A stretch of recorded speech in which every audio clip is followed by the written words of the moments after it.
All right, sitting in the most giant of chairs. I feel like we're on Pee-wee's Playhouse or something. Yeah. I'm used to being the smaller guy, but this makes me It's feel really ridiculous, I tiny. know. This is Enveloped crazy. by the chairs. But here with Darby Allin, and lots to discuss, but something that I haven't heard a lot about, other than you did it, was climbing Mount Everest. No big deal. And I was like, I have never heard of anybody doing that before. And so, we could talk about wrestling, we could talk about System of a Down and Avenged Sevenfold and skate parks and all that stuff, but I want to talk about climbing Mount Everest. Like, I want to hear this whole story about how you did that. And first of all, now that it's done and you accomplished it, how do you feel about that? It's crazy, man. It's it goes beyond. Okay, so people probably originally think I go climb Mount Everest for publicity or just, I'm the crazy guy. But no, it was a spiritual quest on my end. Interesting. And that's something I really felt I needed to do at that time in my life. It wasn't for publicity in the sense of, I'm crazy, Darby, psycho. What's he gonna do to kill himself? It's something I needed to prove to myself, and it goes deeper and deeper. But the big part of it is I found myself essentially on a hamster wheel, this 15-minute ride of what it is to be a pro wrestler. And I started looking on the outside world and thinking to myself, man, this is going to end one day, and I keep living my life for everybody else. Hey, you need to be constantly here. You need to be relevant. I need constantly be on TV. I can't let the spotlight go. I just want it to just fuck off and disappear. And I wanted to prove to myself, because we all know wrestling, it's the greatest thing in the world, but at the end of the day, it's staged. So essentially someone else has control of your destiny. How far you're going to go, how low you're going to go. And my whole life being told I wasn't going to amount to much, I kind of wanted to prove myself wrong again. That this Mount Everest thing, because I never grew up wanting climbing mountains. I never, thought of it. It was never a thing. But with Mount Everest, you can't politic your way to the top of that mountain. Wow. You can't. You have to work for that. There's no helicopter that goes up that high where you can jump out and take a nice little photo and tell everybody you climbed the biggest mountain in the world. It's something you have to risk your life for. And they told me that day one when I called the company that I essentially went with. They asked me, are you willing to die on this mountain? And I said, absolutely. Because I didn't want to live my life for anybody else at that point. Before it's so metaphorically true, but so literally true. They say, is this mountain worth dying for? Like when you're having some sort of an issue or whatever. This literally mountain was worth dying for the figurative way and the literal way. Yeah, it's just because, man, I feel, you met me year one in AEW, and that's my first TV exposure ever. And, it's all cool, but then I realized that it's something that's so materialistic, and I want to focus on what goes on in your personal life, your real life, when the lights are turned off, when the camera's not rolling. And that's like the biggest spiritual quest for me, is to prove to myself, because you're going to live your life, and then you're going to get chewed up and spit out by this machine. And I see a lot of people, not just in wrestling, but in life in general, constantly try to chase that 15 minutes of fame, and they lose. And then when they get spit out, they're like, oh man, I spent my whole life trying to stay relevant and try to make these people love me. But then the people move on so fast. That's the thing with any entertainment, is they move on so fast. And I've seen it with wrestling. Within the last year or so, someone gets injured. It's like, what's next? Who's going to replace this guy? And it's like, there's fans that are very valuable of your piece of body of work. But at the end of the day, I do feel it's just, they'll forget about you. And if you don't focus on your own goals and wants in life, and you just constantly try to make everybody else happy, by the end of the ride, you're going to be like, let's look at it like this. I'm 32 years old. I feel incredible. Who knows what I'll feel at 50? So when, I'm like, maybe I won't be able to climb this mountain when I'm 50. and I actually talked to JBL. Wow. Yeah, because he was getting to that too at some point, wasn't he? Yes, right? I ran into him at a Comic-Con at this time, a month ago. And he came up to me and said, man, it's something I've always wanted to do. I'm so fascinated that you did it. Because he had done some of the opening rounds. So to speak, and then right? he ended up falling off the side of a mountain and breaking his back. So. Oh, my gosh. Yeah. Oh, wow. I didn't know that. But it's like fascinating because on paper you look at it like JBL and Darby, like what do they have in common? And then a guy like that is like, you're like, oh, like how was it? And I was just like, he's telling Ron, you don't understand what this kid did. And I'm like showing Ron all the photos, 'cause the photos get pretty crazy up there. But it's just cool, man, because at the end of the day, like I said, it was never people get confused that it was like a lifelong goal of mine. Yep. It literally stemmed from 2 years ago. And it just felt like something I needed to prove to myself. And I love this. I just heard this interesting quote the other day. Actually, The Rock just said it the other time about his acting career. And he's like, do you realize after a while, are you living your dream or someone else's dream? Yeah. And it seems like you were feeling you were in this rut of maybe somebody else's idea of what you should be doing, but you wanted to not stay in that box. Yeah, and then just to walk out and, like I said, to prove something to yourself, because like, I was never good at politicking and wrestling or anything like that. So I felt like I've always just wanted to put my head down and get to work and work hard, extremely hard at anything that I put my mind to. And then that's kind of what Everest, there's no shortcuts up there. Yeah, you can't politic your way to the top of the mountain. That's the quote of the night. You can try, but you'll. So this is a funny thing. I don't know if you know this, but there's countries in the world where if you have a government job and you summit Mount Everest, you get a government promotion. Really? So you get a lot of people winging it, just no experience whatsoever, because there's also a lot of companies that take people with no experience whatsoever on that mountain. So you get people trying to climb Everest to get a promotion. Oh my gosh. And that's where a lot of fatalities happen. But also, if they don't make it and they just say, screw it, I'm not climbing this year, they'll try to Photoshop themselves on the summit. Oh my gosh. And then they'll just get fired. But it's just hearing that, it's fascinating because my guide, Ann Dorji, he leads the 4th time most summits of all time. The 4th most summits of all time. Yeah, 24 times he's summited Mount Everest. Wow. And he, I think I asked you, did you ever watch that movie Everest? I didn't watch it. Yeah, So, you did ask me. yeah, the Hollywood movie based off that book Into Thin Air, where it was, I believe it was 96. A lot of people died on that mountain, but he was on the mountain with everybody when a lot of people died. So to pick his brain just on the way up the mountain. And it's funny because I only downloaded one movie on my phone, and it was Everest when I was on Everest. To watch? I was watching at Camp 1, Camp 2, Camp 3, which is probably like the crappiest movie to watch considering like everybody died. Right, yeah. But it's just like, I don't know. Dude, like I said, I didn't know anything about Mount Everest going into it. I literally just Googled Mount Everest, like climbing it. And then I was like, dude, I don't know what I'm getting myself into. I didn't know all the backstory of anything. But then I just dived headfirst into it, and I became so enamored with the culture and the lifestyle. And it was almost like fate. Last year, when I broke my foot, 2 weeks before I was supposed to go to Everest, I broke my foot in a match against Jay White. And everybody's like, that's a sign from God. You shouldn't do this. And I was like, no, man, it's a sign that I should stop and take it all in. Because it was only last year, it was all about the summit. It wasn't about the journey. It wasn't about, the moments in between. I was like, I just got to make it to the summit. I just got to make it to the summit. But then when I broke my foot, I was able to just stop and be like, yo, take this all in. This thing that you're really about to do, it's not just about the summit, man. Take it all in. And that's kind of what I was grateful for, that I broke my foot so I could just really stop and take the culture in. All right. I know that life gets crazy stressful for everyone, including me. Things can be a lot sometimes. And talking with a therapist has made all the difference. I know I worked with a therapist a few years ago to get through some problems that I was having, and it was so beneficial.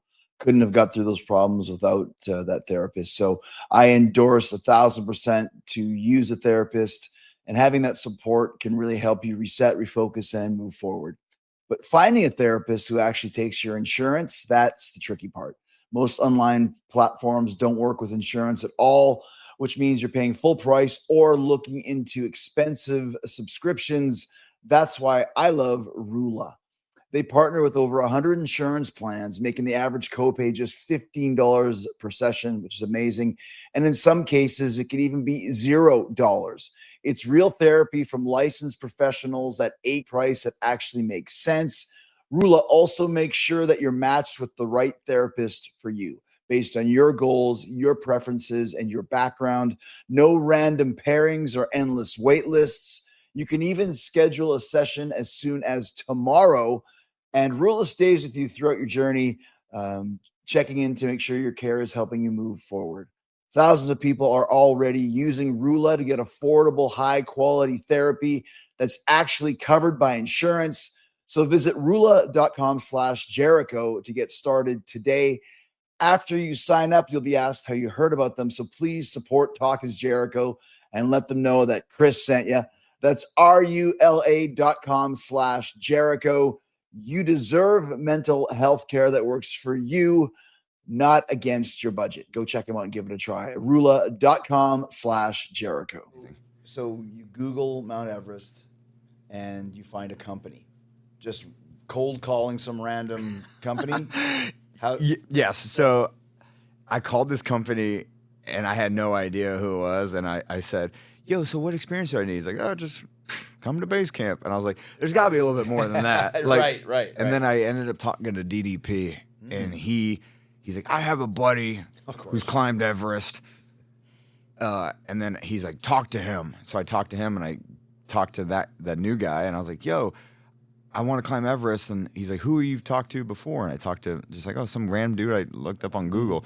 And I gave him the name. He's like, oh, hell no, don't go with that guy. He's like, he'll take anybody with no experience. I'm sure it's like going to wrestling school. There's ones that are great, and there's ones that are just like whatever and slough it off. Yeah, absolutely. And so he ended up giving me a list of companies, and I ended up going with a place called Adventure Consultants, which is one of the premier climbing places, and they only take essentially the best of the best.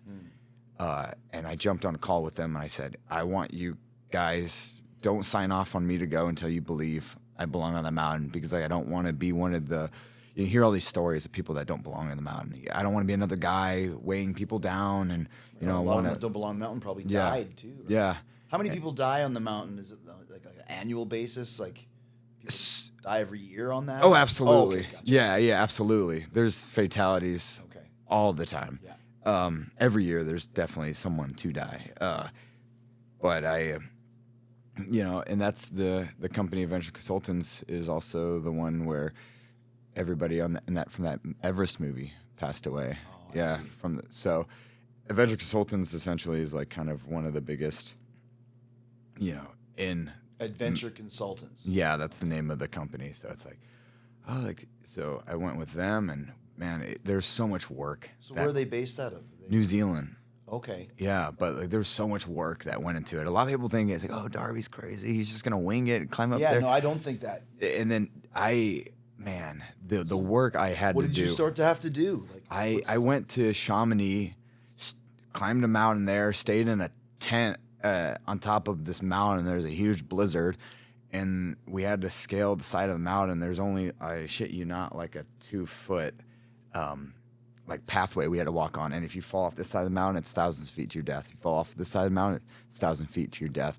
And we're walking on this trail, and it's in the middle of a blizzard. Oh my gosh! And we had to find our way back, and it was gnarly. And that was just the beginning training. That's like a test to see. Oh my gosh! Yeah, and then it's like it was crazy, but every time the guide would sign off and say, "Yo, this kid's ready for this," and he doesn't care. He's just you got to be a little crazy to do something like that. Sure. But and then after that, I went to Lobuche, which is in Nepal, which is like one of the mountains down there. I believe it was 18,000 footer. Mm-hmm. So I climbed that and then jumped on a 50-hour plane ride right to Mendoza to climb Aconcagua. So it was crazy because I was gone for a month. So right when I got back from all of that crazy stuff is when we teamed with you and Sammy. I got back. Oh wow! A week before World's End. Yeah. And I was gone for a month, just climbing those mountains. And so, just before we get into so when you're climbing these initial mountains, is there any preparation that you have to do? Breathing exercises? So that's a big one too. Is I dived headfirst into the Wim Hof.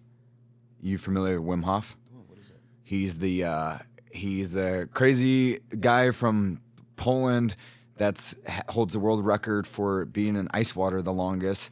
He has all these crazy breathing techniques. World record holder, amazing. He has. I'm telling you, teaching you how to breathe. Special breath techniques. And me and my dad went to his retreat in Poland, and my dad didn't know. I was like, "Hey, Dad, we gotta go on a trip." And he's like, because this is a funny story. Is my dad grew like my whole life. My dad, he's like the football player. He won the state championship in high school. Right. And his first ever tattoo, I got. He hated tattoos, and I said, "You gotta get a tattoo." And we were at a party, and there's a tattoo artist there, and he got class of '82 tattooed to his ankle. It was like so white trash, but yeah, like his dad played in the NFL, but he never met him. Okay. He just came to town, had a one night stand with my grandma, and my dad popped out. There you go, yeah. And then so like football runs in the blood. Mm-hmm. So once I started doing the skateboarding and everything, he's like, "What are you gonna do with your life?" And I was like, "I want to be a pro wrestler." He's like, "It ain't gonna happen. You gotta be more serious, because at the time I was 118 pounds, Yeah. So then I tried to play safe, went to film school, dropped out, and came back. But long story short, I, with AEW and how fortunate I've been, I was able to have him retire. Now he's my personal assistant, and with the personal assistant comes coming on all these crazy trips with me. And then going to Poland was one of them. And he didn't know what he's getting into, but little did he know is we had to climb a mountain in just our boxers with shoes on. That's what, in the blowing wind in the middle of Poland winter. You're kidding That's me. what Wim Hof made us do. And we climbed that, and he's like, "What the?" How long does it take to do that? That was probably 6 hours. How do you adapt to that? It's all in the mind. Yeah. And then he also made us sat in a freezing waterfall with the snow coming down for 30 minutes up to our necks. And then we came out and sat, and we didn't even warm up. We just there's special breathing techniques that you do to keep your body warm. Essentially, Wim Hof tried to climb Everest in just his shorts and shoes and nothing else. And he made it to, I believe, Camp 3, but then a pre-existing foot injury that he had was just stopped him. But he's like, "I'm going to climb it and just show you that you can climb this." Yes, with just essentially no clothes on. It's like we've done some free diving, my son and I, and the guide could hold his breath underwater for 6.5 minutes. Yeah. And how do you do that? It's like your body can do it. It's your mind that tells you can't. So you just have to eliminate the panic. And I would assume some of these breathing techniques or sitting in freezing waterfalls is probably a similar idea. Yeah. My record was 4 minutes. To hold your breath. Yeah. That's amazing. And then we were, last year, before I was supposed to go to Everest, we were doing radio hits for AEW, just promoting shows and stuff. And my trick would be I would go there and they'd grab a big old bowl of water and I'd hold my breath on air for 3 minutes, which is probably like a boring conversation because it's just a guy on the radio holding his face in water for 3 minutes.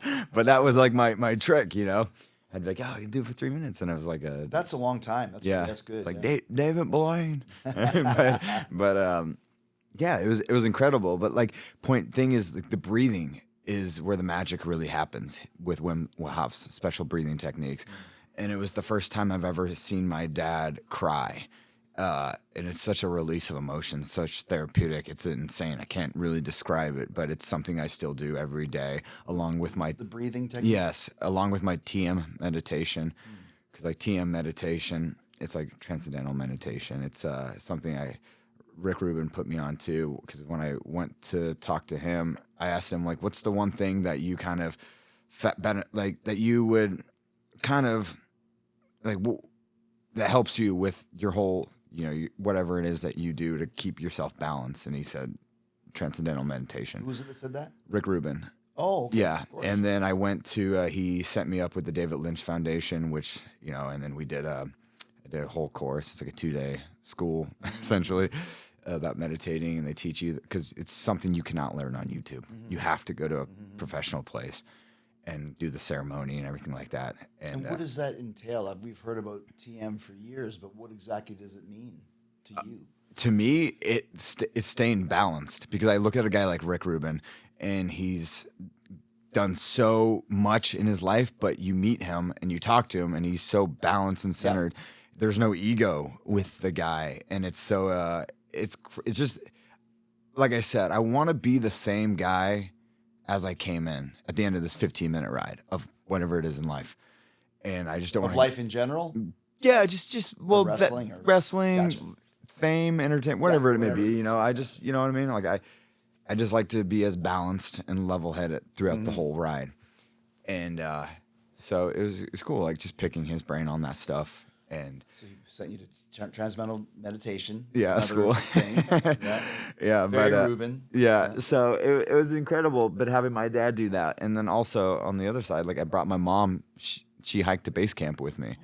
Me and my brother and my mom hiked. So it became like a family moment for you guys. Yeah, it was crazy because you know my mom, you know she's never done anything physical, and hike to base camp alone takes 8 days.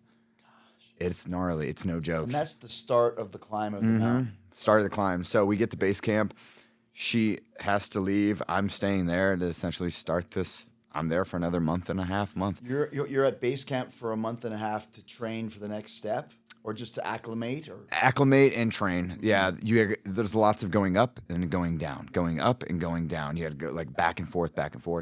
But I'm at base camp, and then my mom, you know, she has to leave, but she's thinking, man, this might be the last time I see my son. So she starts crying, and in return, I start crying. I'm like, man, it becomes real fast. The whole thing, you know what I mean? It's no longer... It becomes real. Yes, and then instantly they say, okay, we are going to go through the ice fall, which is in the very beginning before Camp 1, and the ice fall is the deadliest section there is on the mountain. And that's where you use all the ladders to go through the crevasses and all these giant holes. And you got to climb it at night because when the ice starts to melt, it breaks and pieces fall. There's a lot of avalanches in that area. So, you know. Just a quick question. When you're climbing, like when you start, it's kind of a gradual descent, right? This is not like cliffhanger where you're putting a rope and then you're on a kind of the beginning of a mountain. Right? Yeah, but it's all different terrains. You have to climb up ladders with your crampons. You have to Where do you get the ladders from? Take your the ice doctors.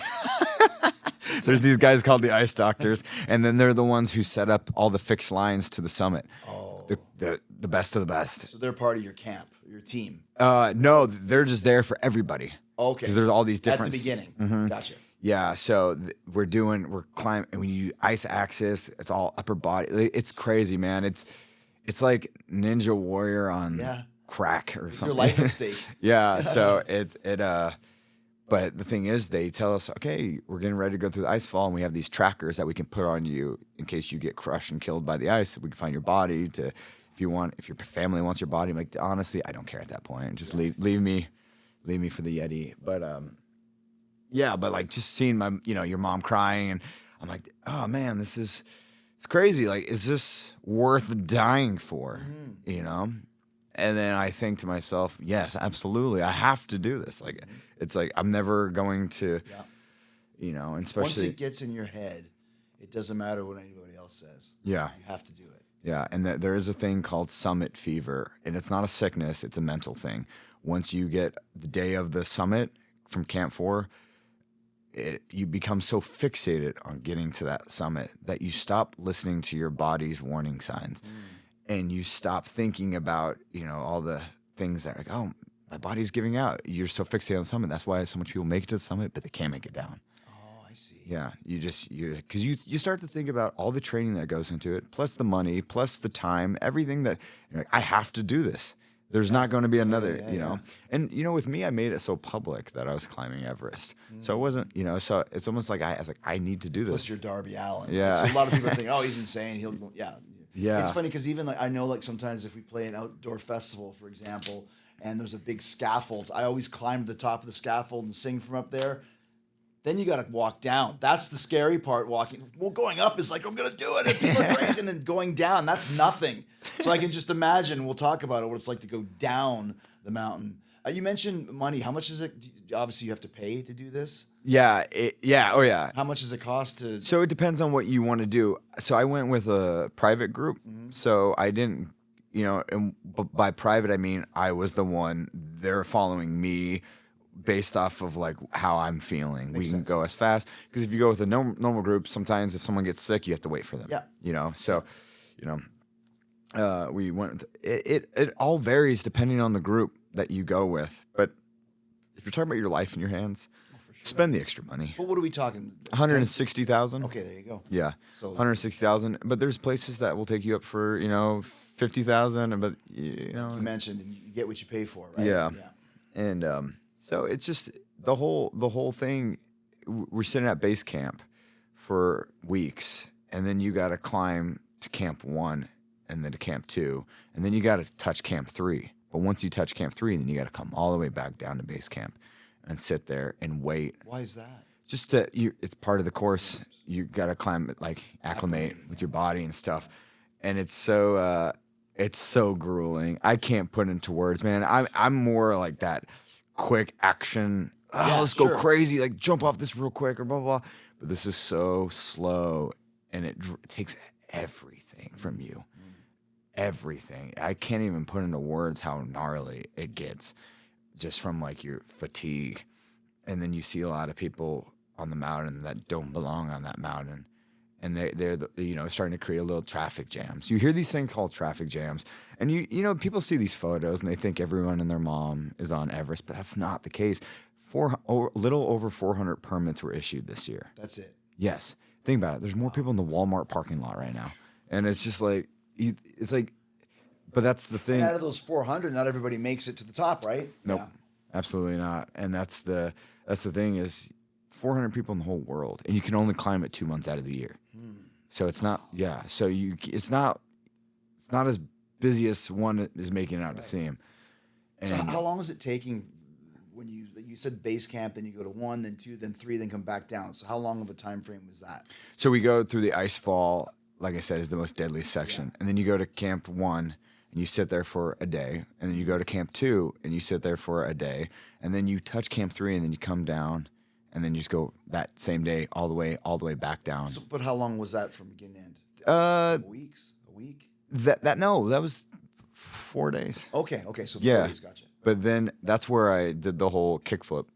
I was like, all right, I'm gonna, because I climbed Mount Everest for Tony Hawk's charity, the skate park project, and we're building a skate park in my town in McDonough. Yeah. And it literally, because I think of it, dude, I moved there, and the nearest skate park is 30 minutes.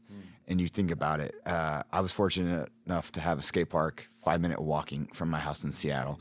And then I think, man, ain't no parents going to want to drive their kids 30 minutes when they get off of work. Like, fuck you, Timmy, you're going to see it. And then I was like, man, we need a park here because this area is growing more and more and more. Yeah, it is. So I was like, man, I got to do something for the community. So I was like, I gotta do something with the skateboard. And then I found out someone already kickflipped on base camp. Someone already did a kickflip at base camp. I'm like, what the hell? It's like, oh, we gotta up the ante, man. Bring it to camp 2. Well, it was my Sherpa and Dorji who said camp 2. He's like, we're setting this world record. Ain't no one gonna beat this. And that was pretty wild. It probably took me like 8 tries to do it, but it was stressful because all the Sherpas, they're filming on their phones, and they're like, "Oh, this guy's gonna do." What did you do? A kickflip. So you're standing on the board. Yeah. And you kick it over, and it flips, and you land on it again. Yeah. Right. Yeah. So it's probably one of the most. Everybody knows like what a kickflip is. So I was like, oh yeah, let's just set the world record for. Don't forget, my skateboard experience is completely 100% the time I stole your skateboard and rode it on the mat for about 5 seconds. Yeah. So you do, but let me ask you a couple more questions before we start going higher here. What are you wearing when you're climbing this mountain or at this stage? Yeah, so at this rate, you don't have your full-blown down suit on. The down suit is saved for essentially Camp 3 and 4 in the summit. So you're just wearing pretty much long johns, snow pants and a jacket. But the thing is, it also gets pretty hot up there. So it's like you're snowboarding. Yeah. So, and then what are you eating? So at base camp, we were actually fortunate enough to have full blown dinners with like there was a kitchen and Sherpas like chefs and stuff. But once you get to camp 2, it's all melting snow, and then boiling ramen and everything like that. So you're using. What do you mean it's all melting snow? You take snow and you just melt it and you boil your ramen with it. Oh, okay. And it's all that. Yeah. Something out of your backpack and Yeah. Right. Yeah. So, which is cool because I'm not really picky when it comes to food anyways. I was like, man, I'll eat the same stuff every day. But yeah, it was crazy.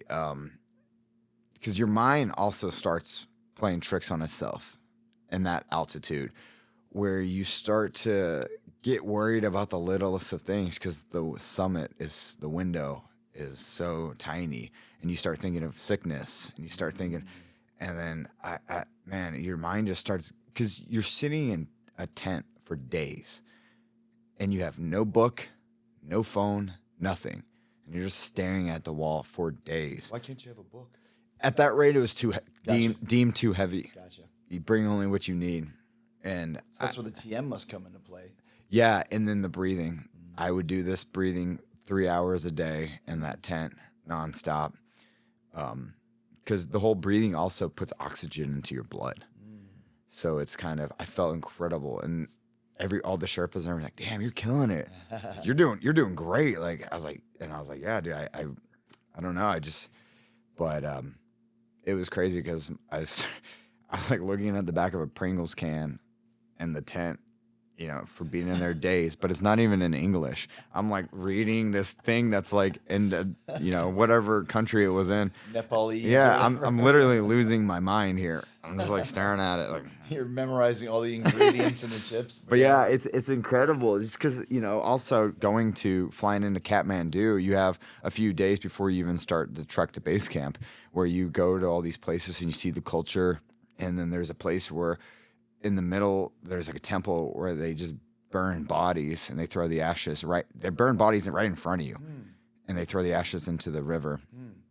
And it's super fascinating, the culture. And then It's funny, you actually met a friend of mine called Joe on the streets of Kathmandu. last He goes, last "Look who year. I saw." I'm like, what are the chances? Yeah, last year. Wow. Yeah. So you go to Kathmandu. So it's all one big long process then, each stage, right? So before we continue on to Camp 3, what was Kathmandu like? It was incredible. Indiana Jones or something. Oh, incredible! It was so fascinating because everybody is like riding around on these scooters and these cars, but it's so lawless. And I asked Andorgi, I said, what happens if there's a car accident? He's like, no one here has insurance. I'm like, what do they do? Like, they'll just like fight it out. It's like you bump into my thing and it's like, and it's like, oh, Wild West. yeah, but it's so fascinating. I don't know. There's just like something, but you walk through these villages and these people essentially have nothing, but they're so happy. Yeah. And it like, I feel like it just shows me like, oh man, you kind of don't need a whole lot to really be. And it was like super fascinating because the average Sherpa in those villages live off of 160 US a year. Think about that. Like that's fascinating. So, you give them a tip that's, whatever.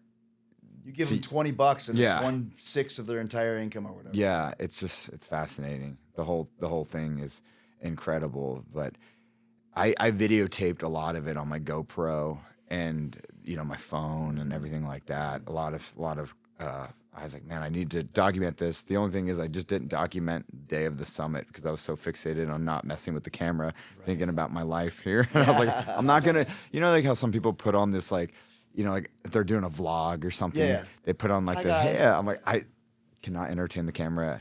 we gotta go for the summit today. So when you get to base 3, then is summit after that, or you go to 4. Okay, so how many bases is there? 4 total. Okay. So we go all the way to Camp 3, we touch it, and then get all the way back to base camp, and you sit there for essentially 9 days. Why? Just acclimatizing, and then also waiting for the weather window.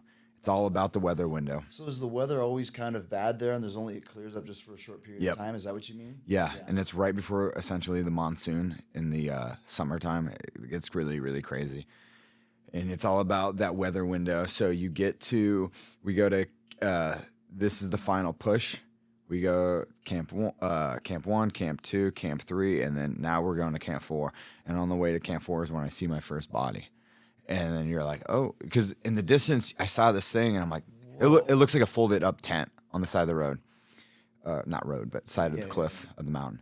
And it was like, oh, look at that tent. And I get, that ain't a tent. That's like a full blown guy. Yeah. And it's like, I was like, oh, that's, and then I was like, man, we're at camp 4, but you only stay at camp 4 for one night, and then you go for the summit. So going up and you see the body, and man, I'm telling you right now, from camp 3 to camp 4 was insane. It was so excruciating, so insane. I literally get out of the tent and you're pushed right. It's like a conveyor belt. Everybody in line going up the steep mountain. You literally step out of your tent. There's not enough room, and you literally get pushed right into the conveyor belt into the night, and you start climbing. It's like there's no, Is it still a climb where you can walk, or you haven't used your hands too now at this point? Everything. Oh my god. Yeah, it's steep. It gets really. It's so. Oh my god, it's so steep. So quickly, but with the body being there, they haven't had time to take it down, and they just never. They don't take it down. They don't. Yeah, when you get to a certain point, you don't take it down. Really? Yeah. Is this too dangerous? Yeah. Well, dude. If you were to like lock up at camp 3, like lock up like a wrestling move, you would. You're done. Yeah. just the energy so to try to bring down a body is and then I'm 3 to 4. Yeah. Super steep. Super insane. Because I'm like, yo, Andorji, where's camp 4 at? Because we're walking, and he's like, you see that mountain up there? So way on the other side. I was like, oh shit. And I was like, man. And then I'm like, can I take a break? He's like, where are you gonna take a break? Because it's so steep, you can't chill out anywhere. Because if you like just hook yourself into the fixed line rope and then you sit there, you're gonna be sliding down. So you gotta it's like it takes energy just to sit down. So I was like, and then I get to camp 4, and then at that point, I'm like, dude, just to get in and out of your tent to use the bathroom takes everything. So you're sleeping with oxygen on at this point. So now you have to carry oxygen tanks too on top of all this. Yeah. So you're sleeping with oxygen on at this point. Now, when you go to the bathroom, I know I have one friend that wrote a book about climbing, and he said like your excrement is like basically pellets, like you're just pooping little pellets at this point because you don't really have much in your system. I don't know if that's true or not. I had full blown diarrhea. Okay, that's the other side. So then, so how do you manage that? So this is a funny story. I was on Aconcagua training, which is one of the 7 summits, and the night before there's a little tent outhouse. And I had to go to the bathroom really bad. And I look out, and then someone's in the outhouse. I'm like, I can't wait. I'm about to shit my pants. So I just like go into this grocery bag type thing in the tent. But I look down and I realize I missed the whole bag. And it was straight diarrhea all over my sleeping bag, all over my clothes that I had on. Oh no. And then, but in a few hours, about 6 hours from now, I'm going to have to climb Aconcagua. But instead of sleeping, I'm up all night scrubbing this diarrhea out of my sleeping bag, out of my pants and everything, and just spraying my little cologne around and just be like, dude, I didn't get any sleep whatsoever. But it was gnarly. But yeah, once we get to there, you use the bathroom. You essentially just pee in a water bottle and you pour it out. But if you take a crap, you got to use like crap in this little bag. Because like you said, you can't just go outside the tent because there's nowhere to go. Yeah. Right. You crap in this bag. But then it also becomes, like hygiene at that point. Yeah. Is thrown out the window. Yeah. I didn't shower for 2 months. Wow. Yeah. Another thing too, though, is like when you're, I come from not that frigid, but like when you're in that cold, it's not quite the same. Like there's not a lot of, you might be sweating a little bit, but it's also so cold. It's not like, Florida or Atlanta where you're sweating and you're hot. It's like, it kind of is a little bit of a different vibe when you're in the cold. Yeah, but you got to be careful if you start sweating because it all turns to ice. That's my point. Yeah, you got to pace it's like, so night of the summit, we woke up, it was 10 p.m. We're going to go for the summit. And now because the weather, is this, just to ask, is this why there's only a 2-month window that you can do this Yeah. in because they can monitor the weather and know this is going to be the... Yeah. So our team was paying for this weather tracker that's $8,000 to track the weather. And I'm like, man, what?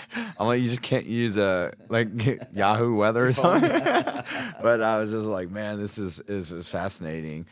But yeah, like we wake up and then you tell yourself, well, it's kind of crazy though. Like every day you wake up and you start to think like, this might be the last day I'm alive. Right.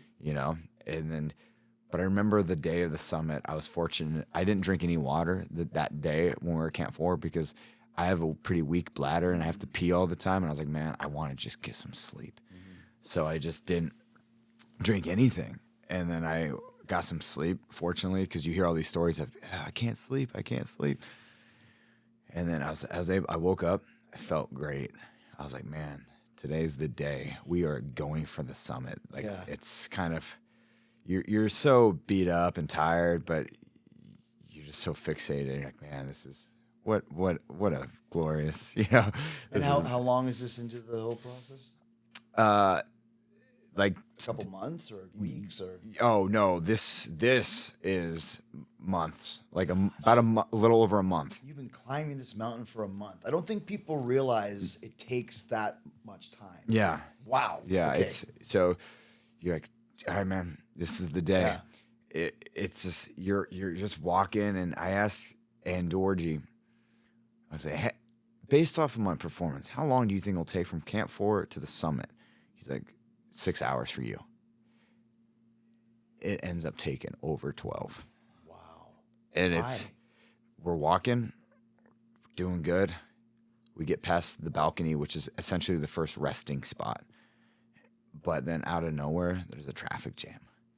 And when I say traffic jam, it's about like 100 people only. If not, maybe a little less, but I'm going to show you a photo real quick. But that many people are climbing at this time frame to get up the mountain, essentially. Yeah. So it's like when you're golfing and there's a foursome ahead of you that's going slow. Look at that. That's what I'm talking about right there. Oh my gosh. You can send me this. We got to show it. It's a line. But it goes back to, you can see it all the way. It's like there's a huge line of people. That's not even the summit though. That's not even the summit. That's at that point we still had to climb for another 4 hours at that point. So now you have to go super slow. Dude, we stood there where I just showed you that photo. We stood there for over an hour without moving. And that's where everyone starts panicking because they start to freeze. Yes. And they start to run out of oxygen and you're not moving and your adrenaline just stops. And then the sun's starting to come up. And then I think to myself, because Andorji said, if we don't make it there by 10, we have to turn around. Or noon, actually. He said noon. If we don't make it to the summit. Of weather? Yeah, because it becomes unpredictable. See, I never realized that you had to do it this way. I thought it was just you and but there's 100 people here. But that what goes back to everyone just assumes that everyone and their mom's doing it. But yeah, that the shortest of slowdowns up there mean everything. Yeah, sure. So what happened? So we're sitting there. And I'm like, man, the sun starts coming up, and I start panicking because Andorji says, if we don't make it to the summit by noon, we got to turn around. And then I start thinking, how am I going to explain this to anybody that I didn't climb Everest because of a line, And that's when I felt firsthand the summit fever thing I was telling you about. I was like, man, this is fucked. I was like, we can't. I'm like, can we try to go around? And he's like, no, you're going to fall. You're going to fall around. You're going to fall at the side of the mountain if you try to go around.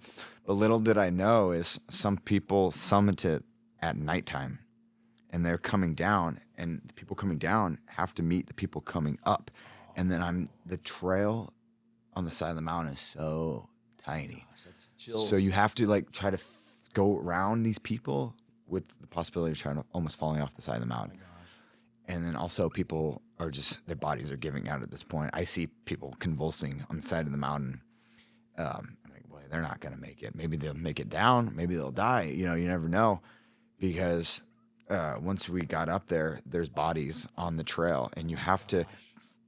The people coming down had to step on this guy's shoulder who was dead because there was no room on the path to get around. Unbelievable. And then I'm just like, man, it was so insane how crazy this trail was. Yeah. And then I'm like looking, I'm like, where's the summit? And like you can't even see it from where you're standing. You're like, man, this is long. This is insane. Yeah. And but the sun's coming up. I asked the Sherpa, what time is it?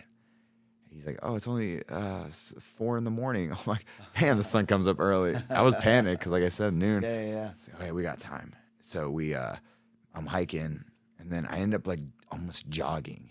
And he's like, slow down, Darby. I was like, no. I feel good. I just want to make it to the summit. So the line is dispersed once the people coming down. Yeah, you get to a point. Yeah, you get to a point because there was this avalanche a couple of years ago that kind of changed. You probably heard the story of a guy named Green Boots. Yeah. He was like a landmark, but he fell off the side of the mountain when Right. the avalanche happened. He disappeared. You can't see him anymore. Yeah. But now you see all these new bodies up there, and then there's guys that have tried it without oxygen, and then you see all of them. They made it to the summit, and then they're like hiking, and it's not even that far away from the summit, but they just dropped dead. So there's a lot of people, a lot more bodies by the summit. So I finally, we're hiking. I'm almost trying to jog at this point. I see the summit. And, you hear all these things like, man, in your mind, you're like, how am I going to feel when I get there? It's kind of hard to. So when I get there, man, I start crying. I was like, this is incredible. Like, I'm here. I'm on top of the world. Like, this is it. And I was like, oh my God, we're here. And looked down. I was like, damn. I took off my oxygen for 30 minutes. We were up there. I wanted to like see how it felt with no oxygen for 30 minutes. And then that time I promised DDP I'd hit the diamond cutter pose up there. What a shameless marketing. And then, because he's like, I hooked you up with the right people. And I was like, all right, yeah, that's cool. Yeah. and then I hung the AEW flag up there. Yeah. And because I think about it, man, like AEW is like, there's no other place in the world that would let anybody. I was like, dude, thank God Tony like let me live my life. It's just like, just really focus on your life and what you want to do outside of this. That would be the opening of Dynamite for me. Like I would show you planting that flag every week. Unbelievable. Yeah. And then on top of it, I proposed to my girlfriend up there too. On a video? Yeah. Oh, that's great. Yeah. I made a video because it's funny. I met her on the school bus in high school. Yeah. And I had a crush on her in high school, but I was always like too shy to ask her out. And then she started dating, this like wannabe gang member guy. Long story short, he gets shot. Bullet goes through his neck and into her head. Oh my gosh. And out her ear. I didn't know that. So I was like, oh, well, my high school crush is dead. Yeah. So like, but she wasn't. Yeah. But that inspired her to become an ICU nurse because when she was getting airlifted, yeah. So I was like, But I was like, man, this is crazy. It's like such a full circle moment. Fly the flag. Propose to your girlfriend. Diamond cutter. Yeah. But and then I was just like sitting up there. I'm like taking it all in. And I was like, oh, now we have to get back down. But does it feel like you're on top of the world? Like in my mind, you're envisioning a point of a mountain, you're standing right on top of it. Obviously, it's not that. But can you see down? Like, can you see stuff below to realize how high you are? You can, but you're also in the clouds. Gotcha. Oh my god. So it's like a mixture of everything. You can see it down here. I'll show you a photo real quick. Yeah, because people don't really quite understand what the terrain of a mountain is in certain peaks and areas. That's from the top right there. Okay. Wow. Unbelievable. Yeah, you got to send me this too. Yeah, and then the thing is, You're above the clouds, literally. See, it's the only time in my whole life I've had a beard. A beard, yeah. Yeah, the only time, but I like wanted to keep the hair because it's the only time I had it. So I took it, I shaved it off my face, and I super glued it to my wrestle buddy. Now it looks like some evil voodoo doll. I'm sure that the hygiene of shaving is probably the last on your list of things to do. So now you got to start climbing down. Yes. So essentially, you climb down, and then you would stay another night at Camp 4, and then you go down to Camp 2. And I asked Andorji, can we just go straight to Camp 2? He's like, no one really wants to do that. Like, if you feel like you can do that. And I was like, let's just go for it, man, because I'm not going to get any quality sleep when I'm on the Camp 4 because it's so windy there. So we start to come down, and that's when you see all the new bodies that weren't there like 4, 5 hours ago. Yeah. In the time you went. Yeah. You see, I'm like, whoa, like this is crazy. And then I remember feeling this next level of fatigue where I just like, I've pushed my body to the limits many times. And then I think, I'm like, Andorji, I need to chill out. Not just for like 10 minutes. I mean, like over an hour. I just like unzip my down suit and put my face and hands in the snow and just start to like just cool down and like, because I didn't know if my body was giving out in the sense of like I was dying or if I was just like fatigued. You can't tell at that point because you get such brain fog and everything. And then also seeing these bodies, you start to think like, man, like what was the case? Like how'd they die? Yeah. Just how did they die and you didn't? You know? Yeah, like extreme fatigue, like you're just like, so it becomes super fascinating. And then we hiked all the way from the summit to Camp 2. And that was insane. So we were hiking over 20 hours that day. But you have enough adrenaline and enough... I don't know what I had. Yeah, I don't know what I had. Definitely didn't feel like adrenaline at that point. Delirium, yeah. Yeah, I was just like, but we were that from the time we woke up to go to the summit, and we made it to Camp 2. Obviously, you're with, like you said, the best of the best that are saying, okay, we can handle this. So as long as you can, we got you. Yeah. Yeah. And then I just remember I was like, man. But at that point, I made it to Camp 2, and I'm like, but the most deadliest part, the ice fall, we have to just finish. And so I slept at Camp 2, but the problem is, Camp 2, the zipper in my tent, I forgot that it was unzipped, and I fell asleep, and I woke up and my socks were stuck to my feet.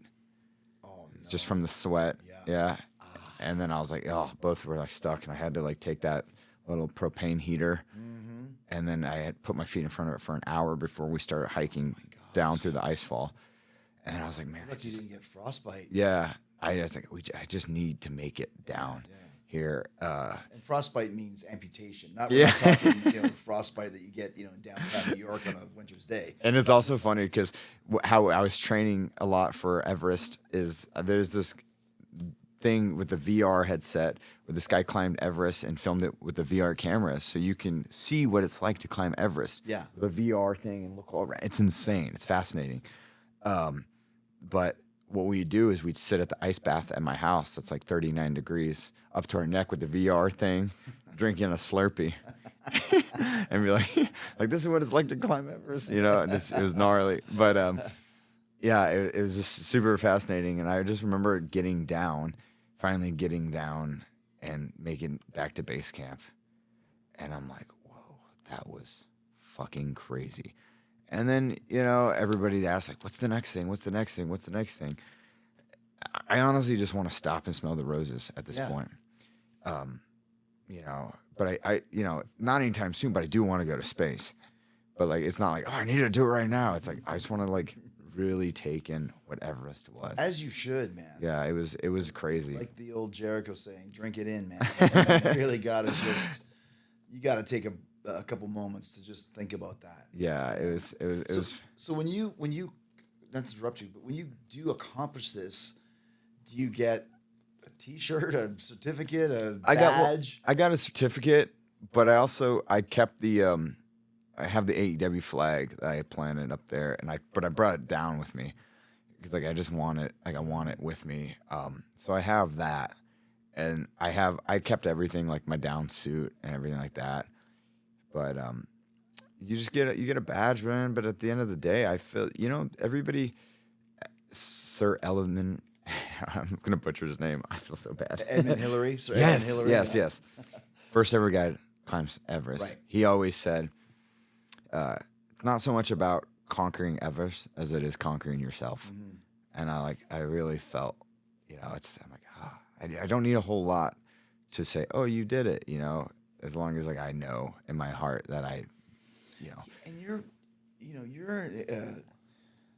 like I headlined WrestleMania. I'm in an exclusive club of only 42 matches that headline WrestleMania, and that's a big deal, especially in our world. But you're one of an exclusive class of 10,000, 20,000, the smallest minuscule percentage of the entire. I think it's less than that. I'm history looking it up right now, Chris. The history of the human race that ever climbed Mount Everest, and that's unbelievable when you think about that. Just how incredible that statistic is. As of December 2024, 7,000. Oh my gosh. 269. 7,269 human beings in the history of the world where billions of people have existed. Yeah. That's unbelievable. Yeah, it's something I don't take for granted. On my daily life, I always thought, how can I take that energy of the discipline and then bring it back into the world, just whether it's wrestling or just my daily life, you know. And I just felt like, it was incredible, like coming back, and then getting to America and sitting here. But then it was weird. I missed it. I missed being on that mountain. I missed that. It's weird, man. I miss it to this day, because everyone's like, would you ever go back? And I was like, if I could, I would. Yeah. But I can't with the time commitment for everything. But I miss it. Yeah. It's weird because up there, I was asking the guides, I'm like, what brings you back every year, man? This is fucking crazy. This is grueling. This is insane. And then now I understand. Like, it's weird. I can't put it into words, man. It's just like sitting there and having nothing to do all day except just worry about your survival. There's something about that is so, I don't know, man. It's fascinating, but I wish I could go again. Last few things. Right at the beginning, you said it was a spiritual journey for you. And I think that might tie into what you're saying. It's like it's such a small piece of your life, but yet it might be the biggest part of your life. Did you get that spiritual, that spiritual, I don't know if the word is influence, or that spiritual strength, or the spiritual experience that you wanted to have? Yeah, absolutely. And I felt like it happened when I was crying on the summit, because I was just like, man, you really got us. I'm like looking around. I'm like, I never thought I would ever be here, and I never thought I'd do anything I've done in life, let alone that. It was just like, I was like, man, that's what life's all about. It's just going to the places not a whole lot are willing to travel. And I was like, this is fascinating, because I love pushing my body. Pushing my body and wrestling to the limits isn't. A lot of fans say, you've already won a silver. You don't have to do the crazy stuff. I'm like, I'm not doing it for you. I'm doing it for me. Of course. Because the crazier stuff I do, the more mental barriers I break down in my head. Yep. And the more mental barriers I break down in my head, the stronger I feel like I become. Yeah. And that's what all it is like, so if I get thrown, off a 20-foot cage, I just feel like it's making me stronger mentally. So, it's not, it doesn't matter at this rate for the fans. It's me. I just love doing it. So, I don't know, man. I'm so grateful for the whole experience that I was able to do this, like I said, in essentially the prime of my life, 32 years of age, and feeling great, and it's amazing that Tony let me because, like I said, with the wrestling wheels, like, you can't take time off. You can't take 2 months off. What are you talking about? Mount Everest the last? Are you kidding me? There's no way. So I was like, dude, fuck yes. Last couple questions for you. Was there ever any time where you felt any sort of danger when you were up there? I would say when there's that traffic jam. I would say when the traffic jam, or then going through the ice fall, because it's so unpredictable. Yeah, like so when you're sleeping, you hear avalanches all the time. So every night you're like, man, I hope I just don't get taken by an avalanche. Wouldn't even know. Yeah. So you're hearing avalanches all the time. So you're just like, damn, dude. And you're trying to sleep, but at that rate, you're just like, if I die, I die. Like, I mean, I can't stay up all night worrying about an avalanche, because even if I'm awake, I'm dead. You know. So I just. The whole thing, man, it was just, you just never knew. It's so unpredictable. Mother Nature, it's so unpredictable. Yeah. It's so wild. Yeah. It was crazy. But man, did you have a favorite moment? Something up there? I think my favorite moment, was actually being with my mom and just pushing her to do that. Because, like I said, she'd never done anything crazy. Yeah. So when she got to the base camp, she's like, man, I would never have done this. And it's cool because now, like, I never wanted my parents' glory days, like that Bruce Springsteen song, to be in their 20s. Their glory days are now, like Right. my dad's doing all this crazy shit in Poland. My mom's climbing base camp. Like, it's crazier shit than they were ever done. So, like, that's, to me, like, that was the most fascinating, which I think, like, in the story, it's like, the biggest payoff is not what I did for myself, but what I've done for others. And that's what I, kind of taken away from the whole thing. So It's incredible, man. What an experience. Yeah. I'm proud to say I know somebody who climbed Mount Everest. Unbelievable. Yeah, I loved every second, the good, the bad, and I don't know. I wish I could do it again. Well, when you do it again or when you go to space, you can come back on. Yeah. Darby Allin goes to space. Yeah. There's the sequel. Well, because when I was at base camp, Katy Perry and everybody went to space. Oh, yeah. So I'm at base camp listening to that. I'm like, I got to do that. That could be a lot easier. You're at base camp worrying about Katy Perry going to space. Thanks, dude. Amazing Yeah, absolutely. story. Thank Awesome. you, man.